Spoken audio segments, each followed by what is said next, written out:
Hey ladies and gents, it's Zembak, and we're looking at the other part of this deal with that package with the ME210 and the Pegasus, and this is the XP-77. So October 1941, the military put out a need, I guess, an experiment, maybe, I guess, I don't know what you exactly would call it, for a fighter, a lightweight fighter built with non-essential material, hence aluminum, steel, that kind of stuff. So they were looking for something that was essentially made out of wood. That's what they were looking for. Something easy to build, cheap, didn't require a whole lot of, they could just mass produce these things in large numbers if needed. So Bell come up with this airplane called the XP-77. They saw the wooden mock-up in 1942.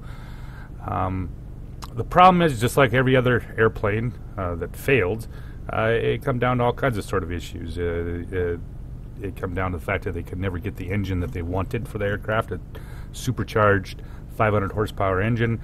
They were never able to get that in development within the time period. It was I think almost a year and a half before the engine would have been ready for this aircraft. They had issues with the glue.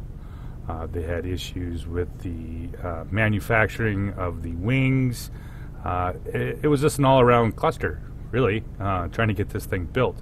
There was obviously some of the first design products or problems you can see. They did put a bubble-domed canopy on the aircraft for all-around vision. The problem, it was so far back that they couldn't see the front of the aircraft. So this was a issue when landing, of course. So it went through a lot of teething problems before it was finally flew, I believe, on April 1st, 1944, before it was finally put in the air. It had issues, obviously, with the engine not being available. It was extremely underpowered. Poor visibility from the pilot. It suffered all kinds of issues just in the testing phase. And believe me, this is 1944. This aircraft was pushing 330 miles an hour. Well, most of the metal aircraft were pushing well over 400. But like I said, it was going to be built just for essentially a lightweight. I'm assuming more like a defensive fighter where it didn't have to fly very far. That kind of thing. So 1944. The two that they built, there was two prototypes. They were looking for 25 originally. Unfortunately, with the construction problems, they ended up only with two, and one of them, an attempt, Immelman, the pilot, put it into a stall that was not recoverable, and it crashed. So by April 1st was the first flight. By December of 1944, they canceled the project as a it was a no-go.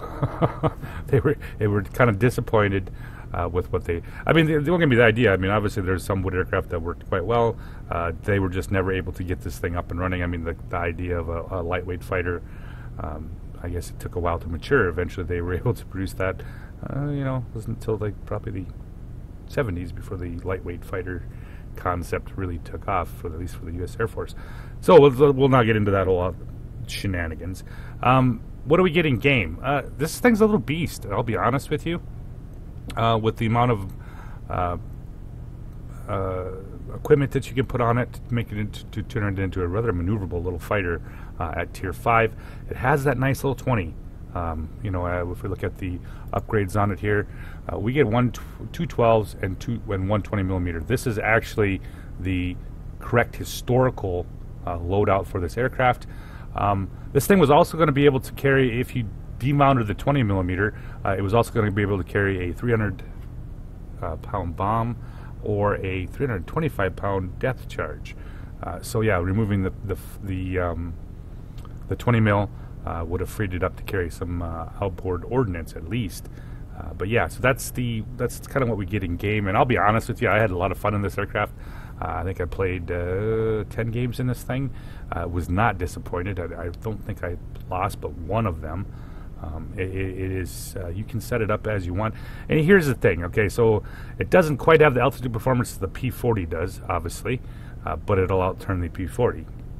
It doesn't quite have the maneuverability of, like, say, the Spitfire or the Zero, but it's close. I mean, you know, you're using the consumable on it.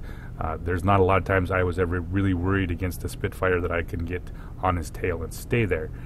You know, obviously it's a little different with Zeros. In that case, you just use your altitude. You know, it's not obviously as good as the BF1 or the BF-109 with altitude. However, it can just simply outturn it. So it's kind of an oddball aircraft.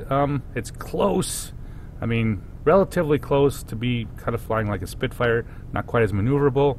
And it's got similar altitude performance. So I believe the Spitfire's got a little bit better. So not quite kind of a gimped Spitfire, maybe I should say the Spitfire 1. But for the most part, yeah, it is a fun aircraft to play. Easily a thumb up aircraft if you're looking for something different than the American line, right? So like I said, it turns better than the P-36. It turns better than the, I'm sorry, not the P-36, the XFL-1, the P-40, F-4F. It turns better than all of them. So yeah, it's a fairly maneuverable aircraft, at least in the American line. It just simply dominates the Russians. It turns better and has better altitude performance than those two. The only real threat that you ever really run into, airplane to airplane, is the Spitfire, because the Spitfire does it just a little bit better in both maneuverability and altitude. Other than that, you know, obviously, like I said, with altitude performance, and it still can dominate the Russians and the Japanese. You know, obviously with a BF-109 pilot knows what he's doing. That's a little different story, because you're not going to have the altitude performance to stay with him. However, you do get into a turn or he gets close, this thing will, of course, outturn it. So with that said, I'm going to bring up the and pretty much everything. How I loaded this thing out was just for maneuverability. Got it up to around 81 for maneuverability. So yeah. That was what I was pushing for with it, because obviously you can take it in any direction you want, but I pushed it more toward the maneuverability. So like I said, not the best at anything, but good enough for what it does. So I'm going to bring up some gameplay for you. I played a couple games yesterday and a couple games today, so we'll see what I can do. Hey ladies and gents, we are back with the XP-77. And I said I really had a good time with this aircraft. Not because I haven't played a whole bunch lately. So yeah, getting back into it was it's always fun to get back into a game you haven't played in a little while. Or a bunch of it, I guess. Like I said, I played, I think, 10 games over the last 2 days in this plane. Yeah, I was happily surprised with what it could do. So we are up against 1, 2, 3, 4 humans. One's a Spitfire 1A, one's an A6M1, so that should be interesting. And then, of course, there's a Beaufighter. They're all specialized. Yeah, let's see what we can do here. So I was thinking about going center, and I was like, no, I'm right here. This thing doesn't move around a map real quick. You know, like I said, altitude performance, not the best, but it's still pretty good. Same way, speed here, drop down on the first set of targets here, which is going to be, of course, defense fighters. Yeah, let's knock out those nasty Beaufighters. Now, what I love about this aircraft, of course, is that 20 millimeter. That thing, you know, let it cool down and start working through your HP with it.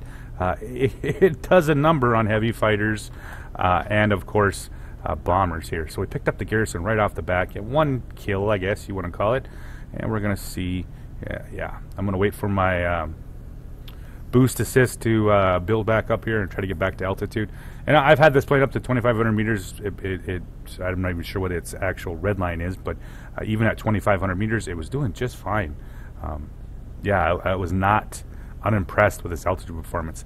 And then, of course, with the other consumable for its turnability, there wasn't a whole lot of planes I could not at least keep with them for a short amount of time. If I did get the tail of a Spitfire with that control assist, I could stay on them long enough to kill them. Once again, 250s, 120. The 120 is surprisingly good. I was a little impressed. Maybe that's the word for it. So back to center here. We got some red baddies coming in hard. They picked up the air base here, and we got, what do we got here? We got the BF-110C6. He's always a threat.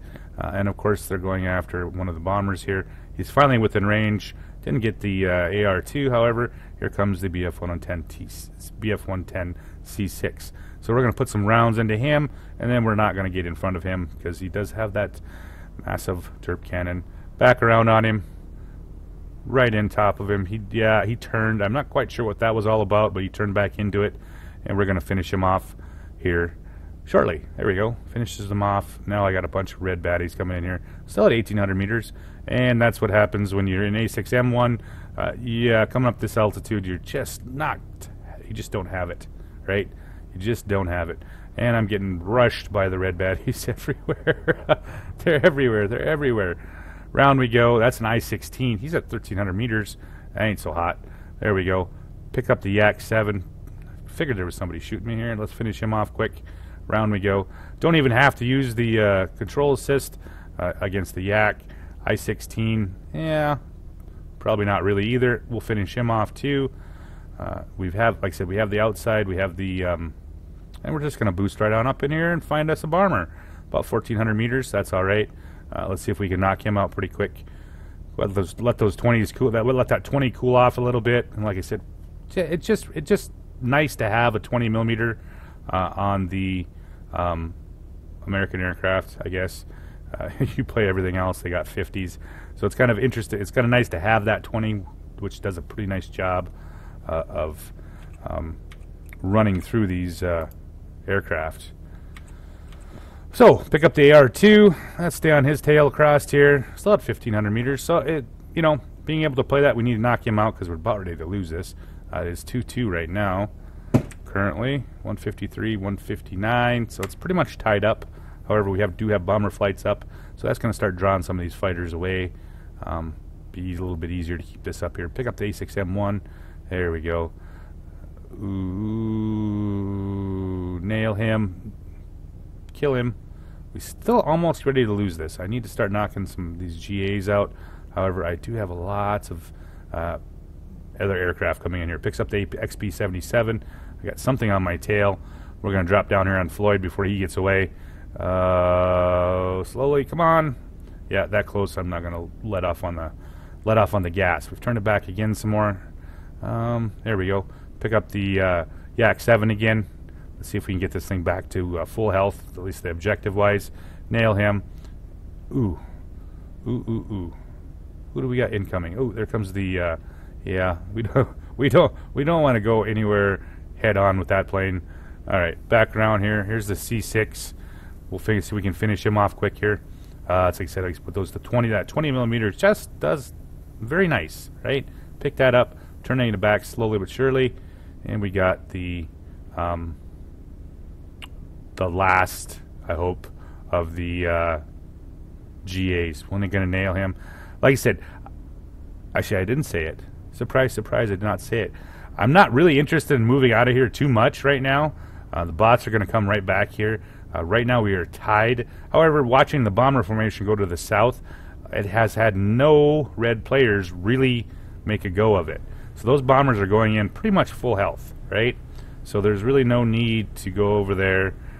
Both the other bomber flights almost there too as well, with nothing, once again with no red bots really making a run for it here. So we're going to boost straight up here, see if we pick up this bomber. That's what I love about this plane, having the ability to do the turn fighting down here, but also has reasonable altitude performance to get up to get bot bombers. Now I said bots, obviously if they're human, I'll probably never be able to touch them, but bots don't operate that way. So pick up the next bomber coming in here. We still got this full health. Now the first bomber formation went down through there. Yep. Since it didn't get touched, like I said earlier when you're watching it, no real red planes really fucked with it on the way over there. So there was really no need or hurry to start taking objectives. However, we picked up both.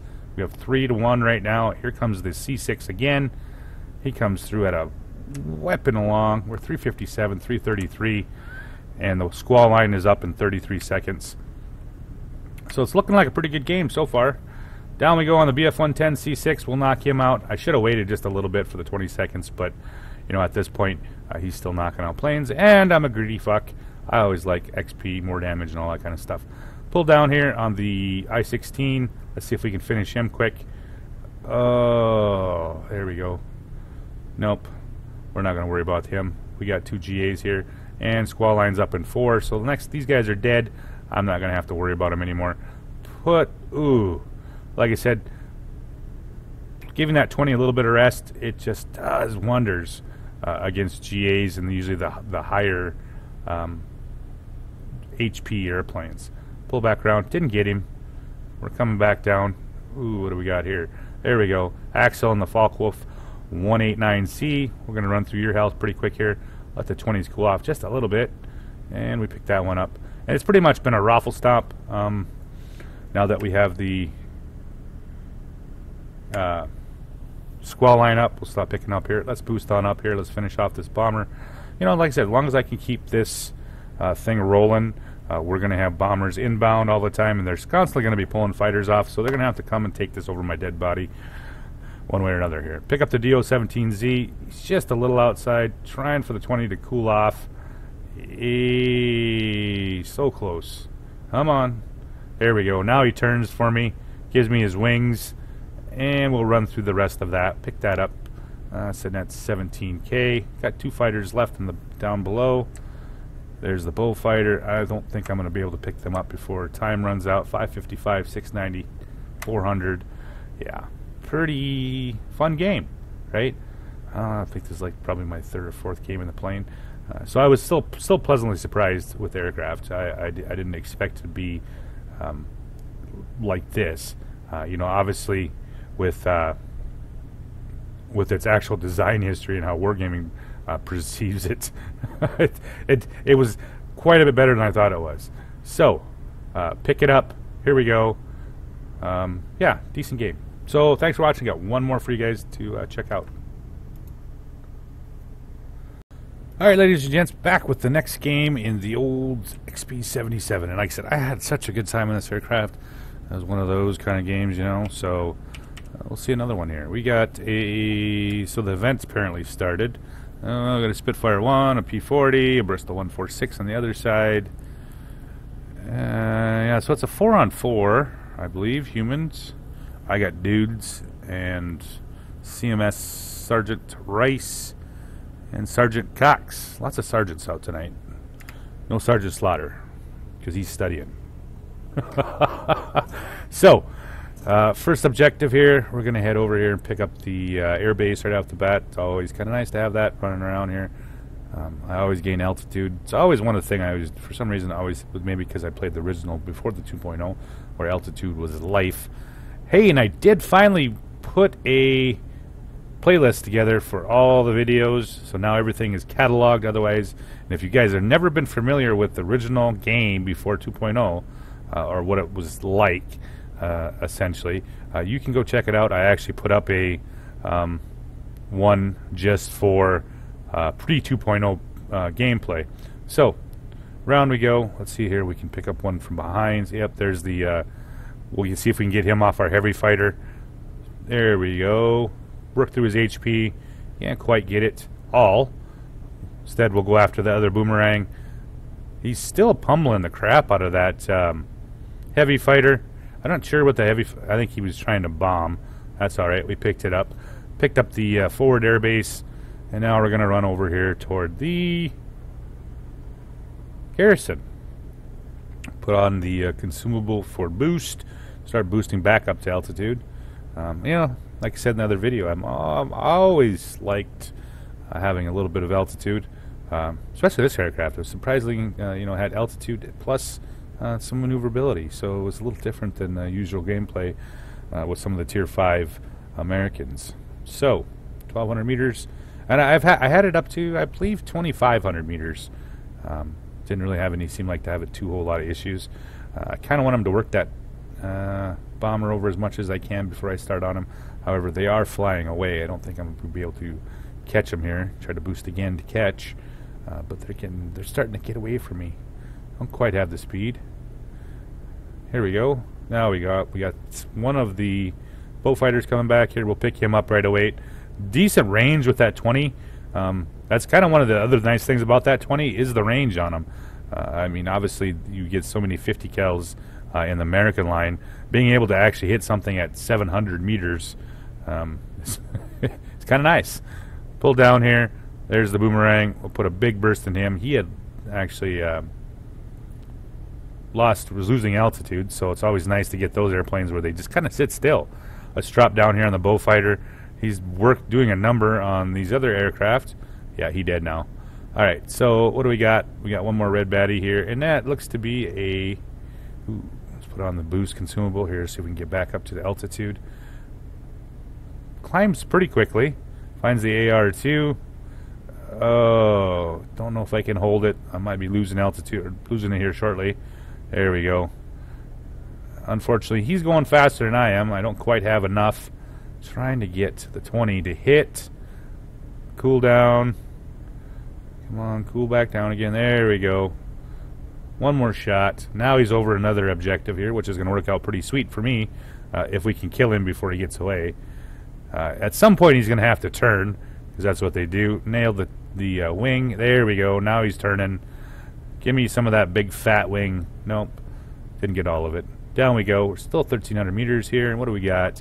We got a Spitfire. Spitfire 1.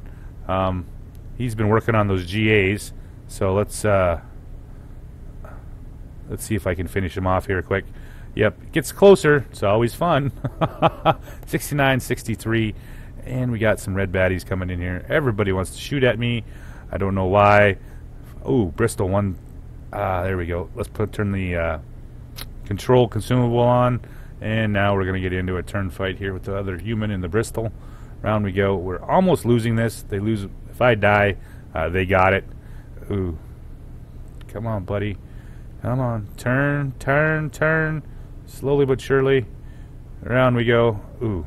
Put a few rounds into him. Not enough. I want that 20 to hit. That's going to help me a bunch here. However, there we go. Round we go. Finish him off. And we got, I do believe, one inbound GA. Up and over we go. Oh, never mind. That was the guy I was looking for. The F2A. Finished him off. And we got the GA. However, we do pick up the center objective here. And now I just have the Stuka to finish off. Round we go. There we go. Love that 20. Just runs right through that